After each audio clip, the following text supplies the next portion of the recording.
আসসালামু আলাইকুম ওরহমতুল্লাহ। প্রিয় ভাই ও বোনেরা, আজ আমরা জানব রোজা রেখে নখ কাটা কি জায়েজ? এতে কি রোজা ভেঙে যায়?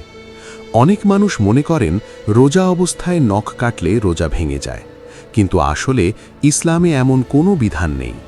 ইসলামী শরীয়ত অনুযায়ী রোজা রেখে নখ কাটা সম্পূর্ণ জায়েজ এবং এতে রোজা ভেঙে যায় না, কারণ নখ কাটা মানুষের পরিচ্ছন্নতার একটি অংশ।